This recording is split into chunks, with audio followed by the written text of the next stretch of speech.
Klasifikasi makhluk hidup, Classifications of Organism.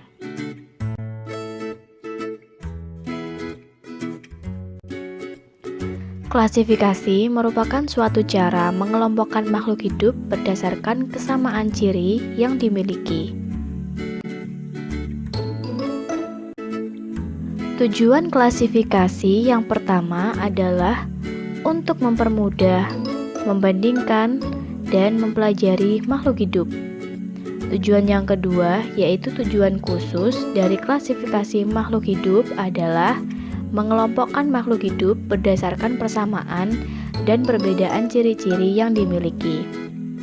Kemudian, mendeskripsikan ciri-ciri suatu jenis makhluk hidup untuk membedakannya dengan makhluk hidup dari jenis yang lain. Mengetahui hubungan kekerabatan antar makhluk hidup dan memberi nama makhluk hidup yang belum diketahui namanya.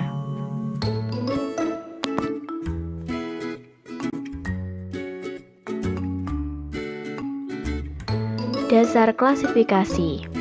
Dasar klasifikasi ada 3. Yang pertama, klasifikasi makhluk hidup berdasarkan persamaan dan perbedaan yang dimilikinya. Yang kedua, klasifikasi makhluk hidup berdasarkan ciri bentuk tubuh atau morfologi dan alat dalam tubuh atau anatomi. Dan yang ketiga adalah klasifikasi makhluk hidup berdasarkan manfaat, ukuran, tempat hidup, dan cara hidupnya.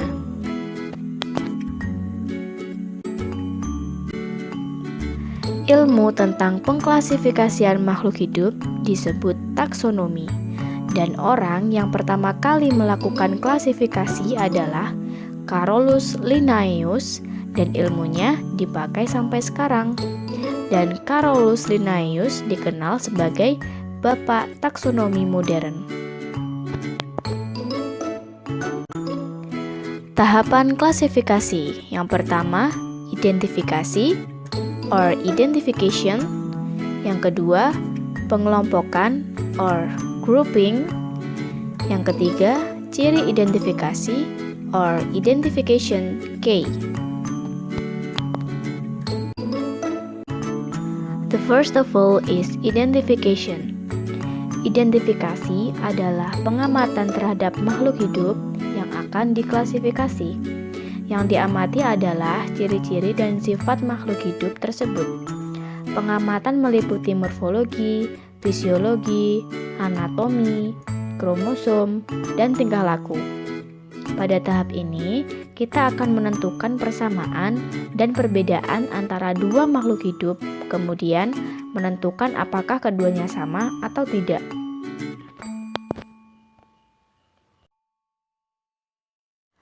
The second one is grouping atau pengelompokan. Setelah kita menemukan ciri dan sifat pada makhluk hidup, maka selanjutnya kita akan mencocokkan dan mengelompokkan dengan makhluk hidup lain yang memiliki ciri-ciri yang serupa. Makhluk hidup yang memiliki ciri serupa dikelompokkan dalam unit-unit yang disebut takson atau tingkatan. Takson disusun mulai dari tingkat tertinggi hingga tingkat terendah.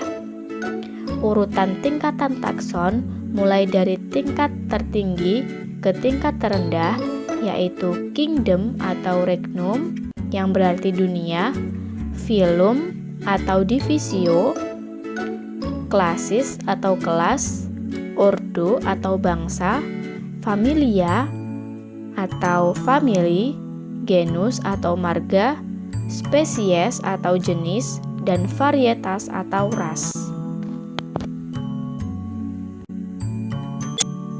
Takson pada hewan.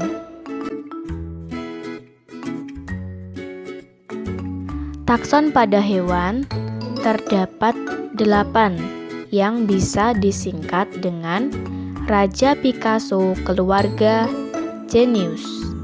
Raja berarti kingdom, P berarti phylum, K berarti kelas, So berarti ordo, keluarga berarti family, Gen berarti genus, I berarti spesies, dan Us berarti ras.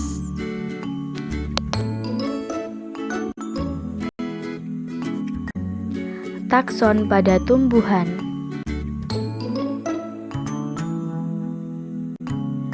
Takson pada tumbuhan ada 8, yang dapat disingkat Rajadicaso keluarga Genus. Raja berarti kingdom, D berarti divisi, K berarti kelas, So berarti ordo, keluarga berarti family, Gen berarti genus, I berarti spesies, dan Us berarti varietas.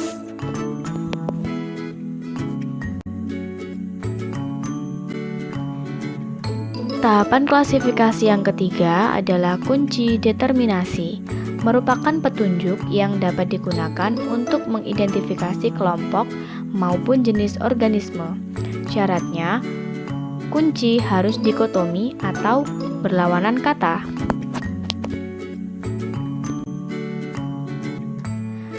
Contoh dari kunci determinasi. Ingat bahwa syaratnya harus dikotomi atau berlawanan kata. Kemudian harus menyebutkan ciri-ciri dari makhluk hidup yang diidentifikasi. Misalkan pada mangga, jagung, dan padi. Kita dapat menuliskan kunci dikotomi dan juga ciri-cirinya. Misalkan 1A tentang akar.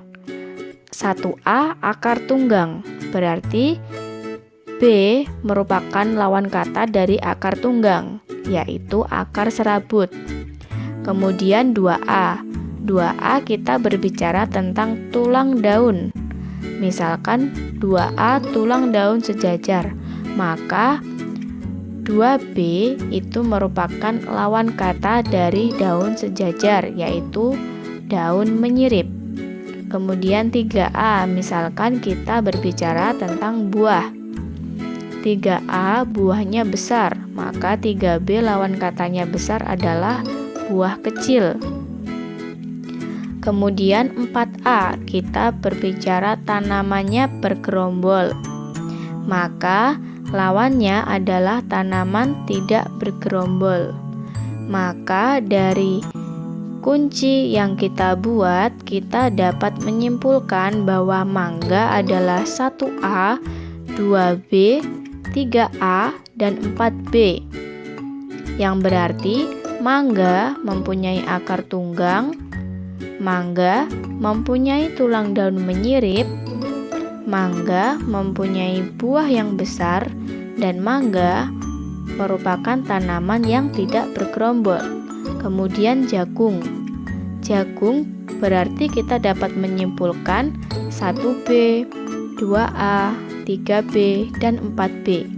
Maka jagung itu akarnya serabut, memiliki tulang daun sejajar, buahnya kecil, dan tanaman tidak bergerombol. Kemudian padi. Padi adalah 1B, 2A, 3B, dan 4A. Maka padi memiliki akar serabut, memiliki tulang daun sejajar, memiliki buah kecil, dan merupakan tanaman yang bergerombol.